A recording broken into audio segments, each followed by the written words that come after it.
Olá, meus amigos, um dia de muita paz para todos nós, a paz do nosso Senhor Jesus. Como é bom termos a alegria e a oportunidade de trabalharmos na vinha do Senhor. Hoje, exatamente 9 de junho de 2023, estamos nós reunidos para estudarmos a obra Ave Cristo.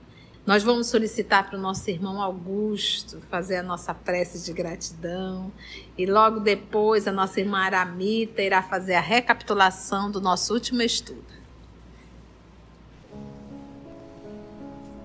E é com muita alegria, amado Mestre Jesus, que aqui estamos reunidos em Teu nome para continuarmos a aprender com essa obra Ave Cristo, onde os nossos irmãos trazem esses ensinamentos para que possamos refletir na nossa reforma, na nossa melhoria.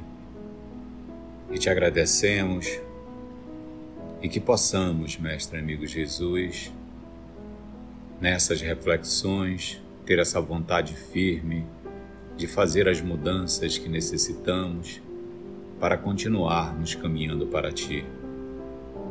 Que a Tua paz, que o Teu amor envolva todos nós aqui presentes e que possamos, Mestre amigo Jesus, intuído pela espiritualidade amiga, internalizar esses ensinamentos que hoje obteremos. Obrigado e fica conosco hoje sempre, que assim seja.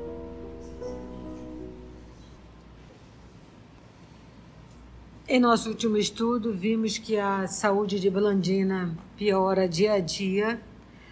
Ela pede para o pai que ela quer que ele chame o seu Enio Pudens, que ela quer receber a bênção cristã.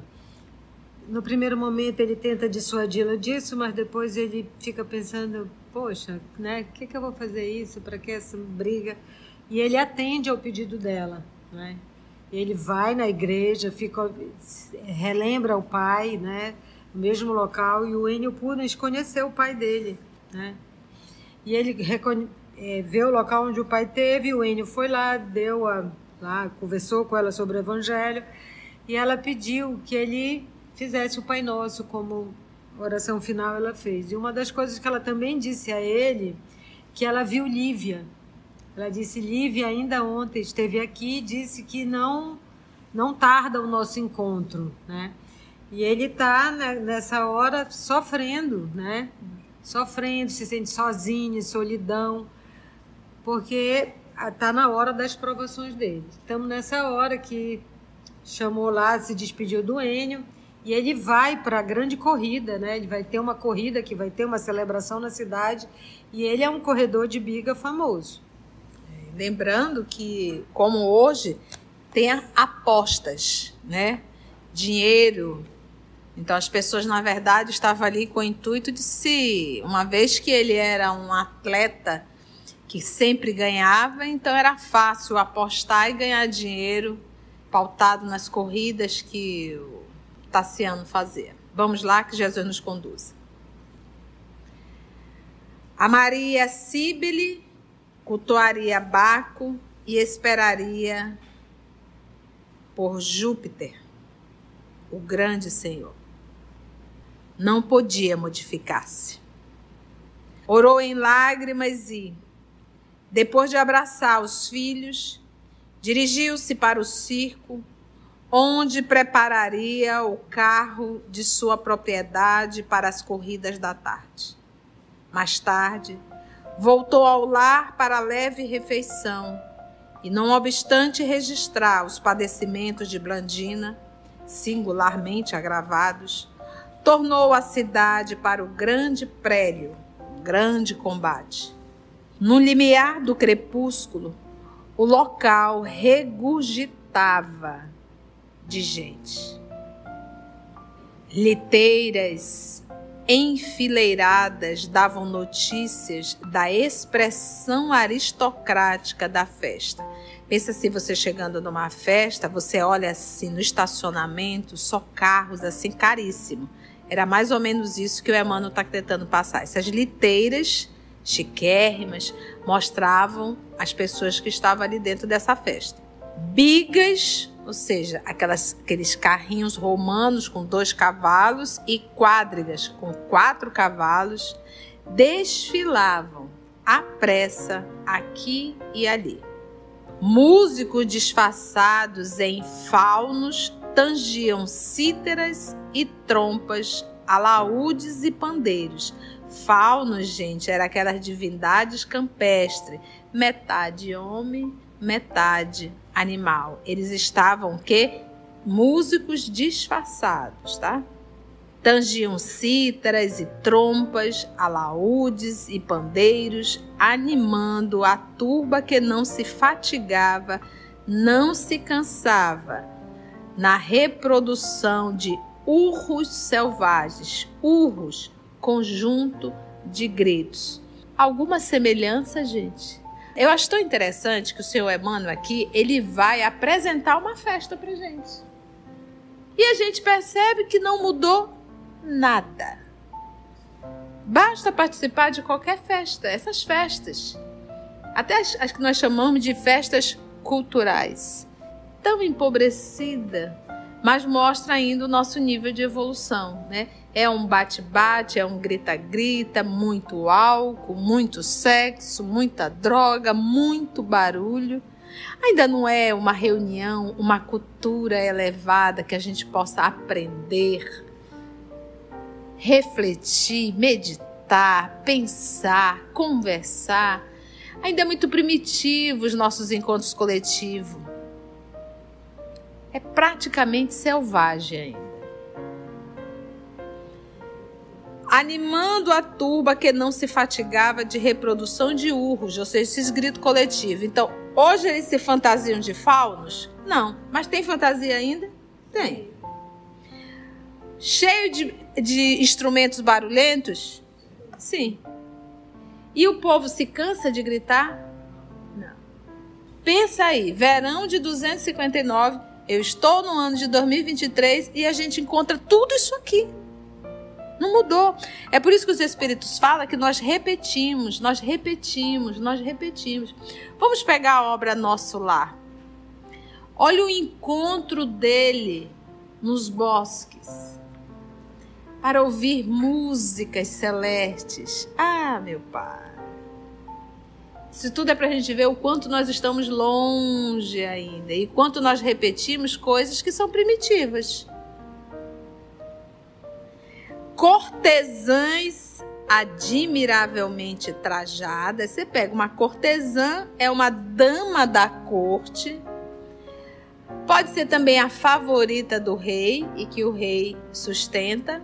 Pode ser uma prostituta da alta sociedade. Mudou? Ainda temos as cortesãs?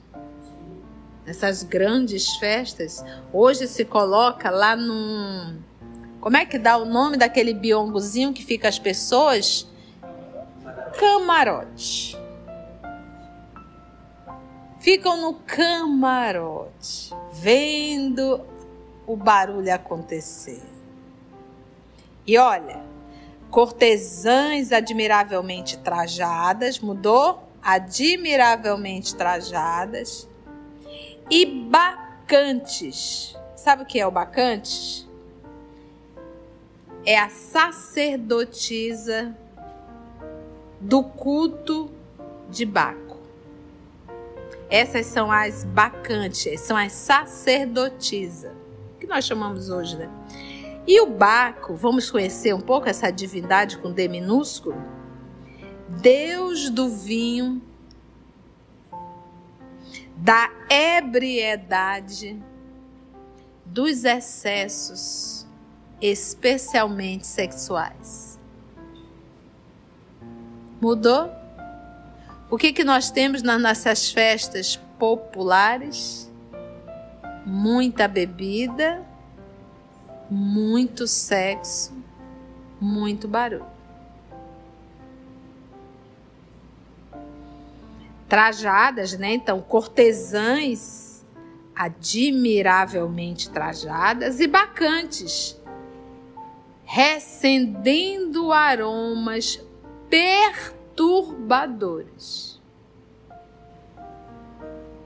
Matronas, ou seja, senhoras e virgens, senhoras e jovens de Roma e das Gálias, exaltadas, as matronas talvez, e seminuas, as virgens. Mudou? O povo vai para essa festa, gente, praticamente seminu mesmo. Não mudou. Então nós estamos... Por que a tia está falando isso? Mostrando para vocês que as nossas festas são as mesmas. Uma porcaiada só. Me perdoe. Mas não mudou, gente. Nós estamos repetindo esse tipo de comportamentos há milênios. É por isso que a gente se depara numa festa dessa e a gente daqui a pouco está em cima da mesa sapateando. A gente lembra, a gente revive ao encontro nesses lugares. E quando a gente se apercebe, está fazendo a mesma coisa que a gente vem fazendo há milênios.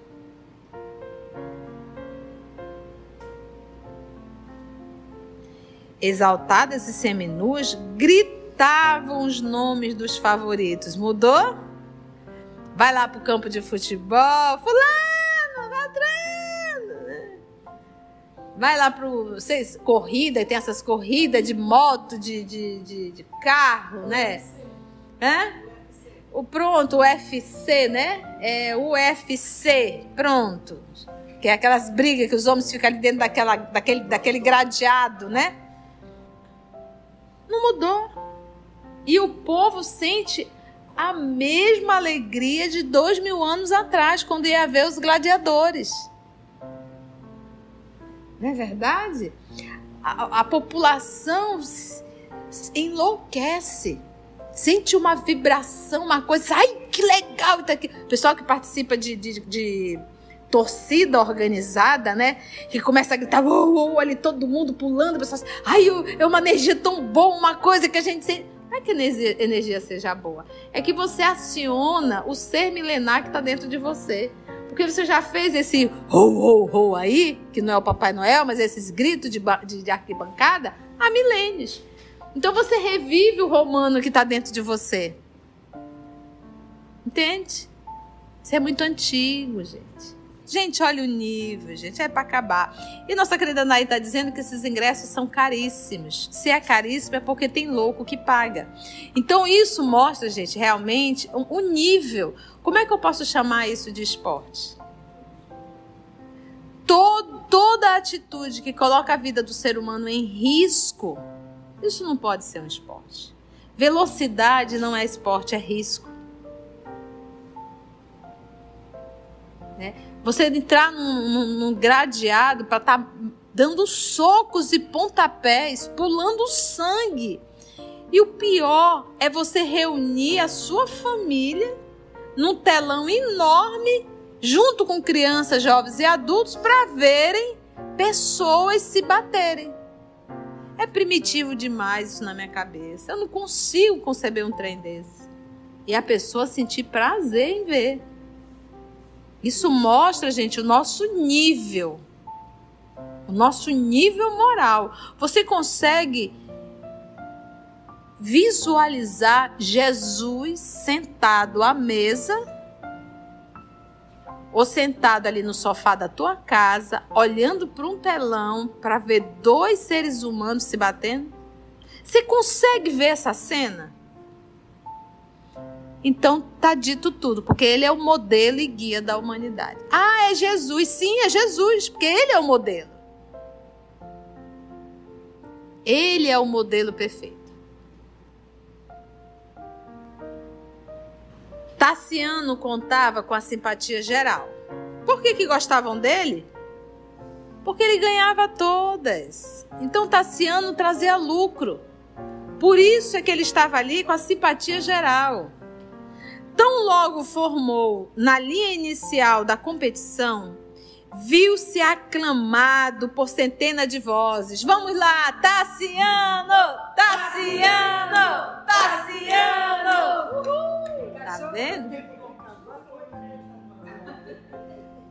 Perceberam como a gente ainda traz o romano dentro da gente? Era assim, o povo gritava o nome do Tassiano.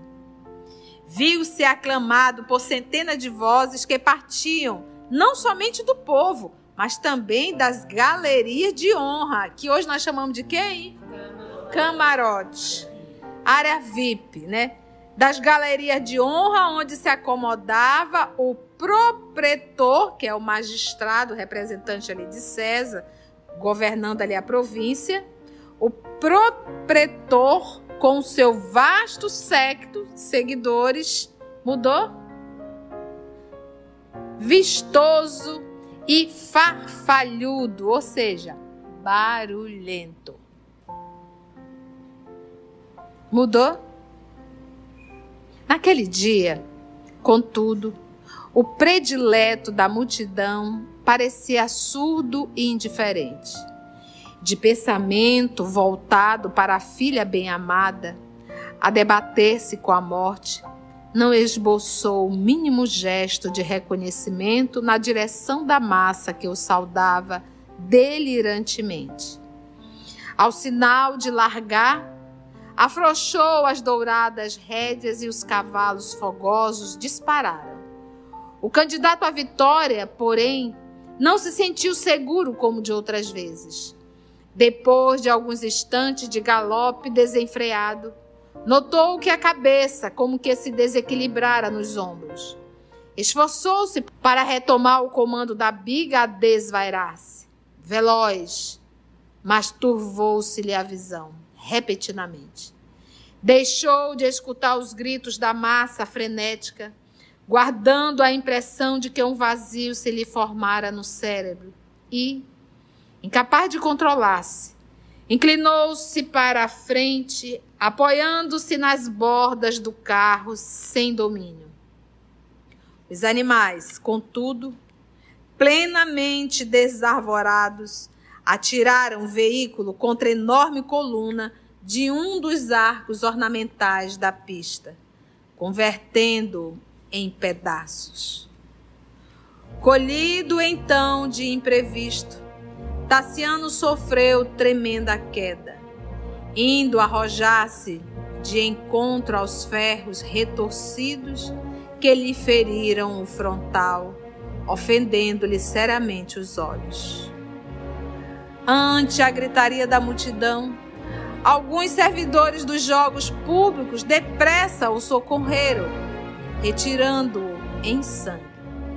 O valoroso campeão achava-se desacordado e, enquanto dois prestimosos escravos o reconduziam cuidadosamente de retorno à casa, as mesmas vozes que antes o aplaudiam apupavam, vaiavam, agora com ditérios, com chacota, com zombaria e ingratas observações.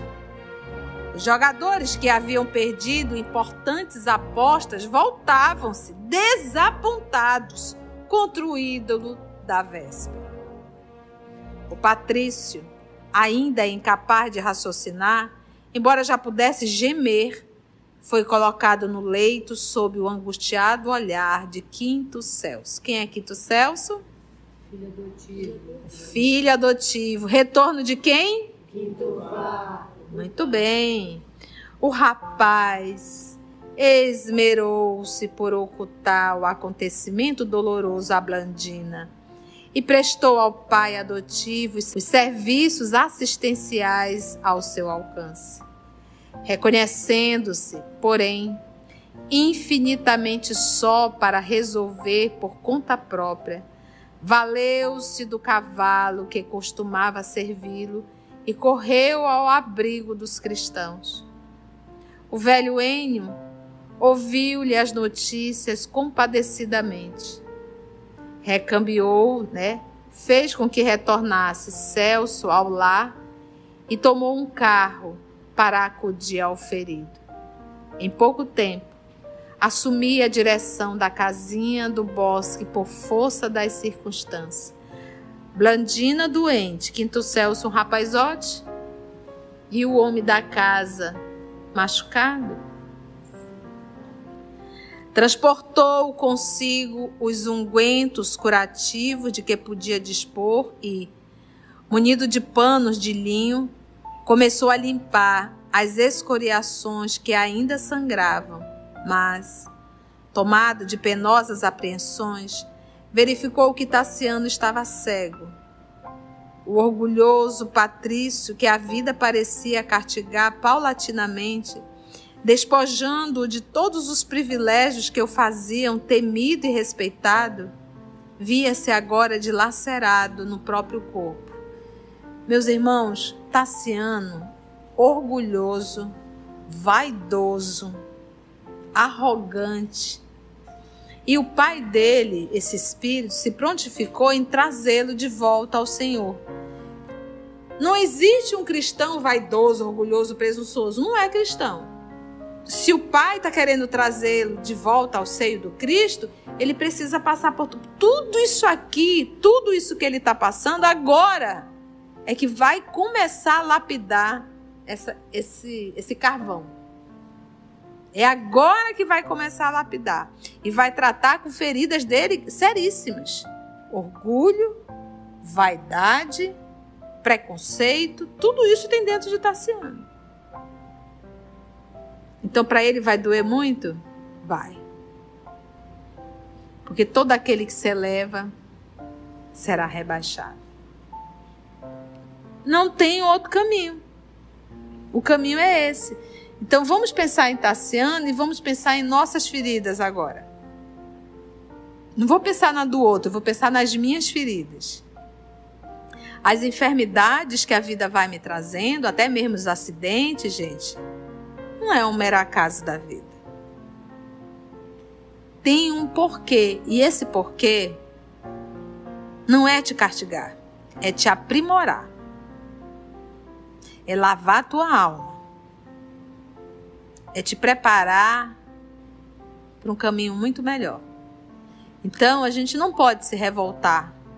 A gente tem que agradecer. E dizer assim: Senhor, me ensina a tirar as lições que eu preciso desta enfermidade. Então, imagina o que era perder a visão para ele. Jesus nunca põe uma cruz sem um cirineu ao lado. Sempre. E às vezes não é um não, são vários. Por isso que ele diz: suave é meu jugo, leve é meu fardo. Então, sempre a cruz e vários cirineus nos ajudando constantemente. Se nos revoltarmos, os cirineus desaparecem, porque a nossa revolta acaba afastando os cirineus, e a cruz ela deixa de ser uma cruz de palha e passa a ser uma cruz de ferro, cheia de espinho.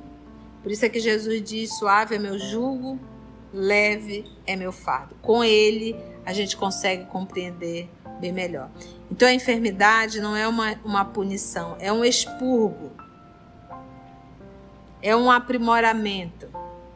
É o lapidar desse diamante. Olha o caminho. Qual seria o caminho para trazer essa alma? Que ele continuasse rico até o último momento da vida dele? Que tivesse uma esposa maravilhosa ao lado dele? Que ele fosse dono ainda de toda a vila?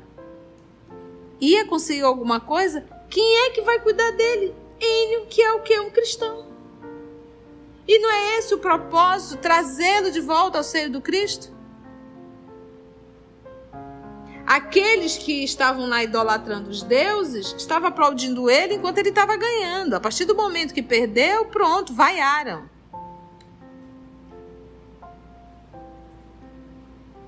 Que é isso que a gente tem que entender. Aqui a gente está estudando o Espiritismo, mas na nossa vida no cotidiano, a gente ensina Espiritismo vivendo Espiritismo. Então o seu Enio vai falar de cristianismo vivendo o cristianismo para o senhor Tassiano. Tá? Então aqui a gente está estudando, todos nós. Mas no nosso dia a dia, a forma de ensinar e divulgar espiritismo é vivendo. Os nossos atos falam muito mais do que as palavras. Nunca mais tornaria as competições da arena, e difícil lhe seria conseguir trabalho e sustentar-se com o esforço das próprias mãos. Enquanto meditava, reparou que o ferido recuperava integralmente a razão. Recrudesciam-lhe, mais intenso ainda, os gemidos abafados. E nesse caso aí, se ele mudasse antes do cristianismo, diminuísse o orgulho dele, talvez não acontecesse isso. Exatamente. O Tarcísio está falando aí pra gente. Tia, se ele tivesse feito uma mudança lá atrás, talvez ele teria tomado uma outra direção, com certeza. A dor é o último recurso que Deus utiliza para trazer seu filho de volta ao seio. Isso está no livro dos Espíritos. A dor é o último recurso. Então, o nosso futuro, ele é resultado das minhas escolhas de hoje. Ninguém nasce, não existe uma programação no mundo espiritual assim. Tu estás programada para casar e trair teu marido. Tu estás programada para... vou pegar o Vetúrio. Vetúrio, tu vai reencarnar e tu estás programado para te comprometer com a tua prima e mandar matar o esposo dela. Pelo amor de Deus, gente. Ninguém nasce com essa programação, gente. Isso é o uso indevido do livre-arbítrio. Entendeu? Então somos nós que vamos traçando e logo sentindo as consequências das nossas escolhas, tá bom? Cenas do próximo capítulo. Foi bom? Muitas lições de ordem moral? E assim, agradecemos a Deus, nosso Pai, a Jesus, o amor de nossa vida, e aos amigos espirituais aqui presentes, por com tanto amor, com tanto carinho, conduzirem o nosso estudo. Nós te agradecemos, Senhor. Graça te damos, que assim seja.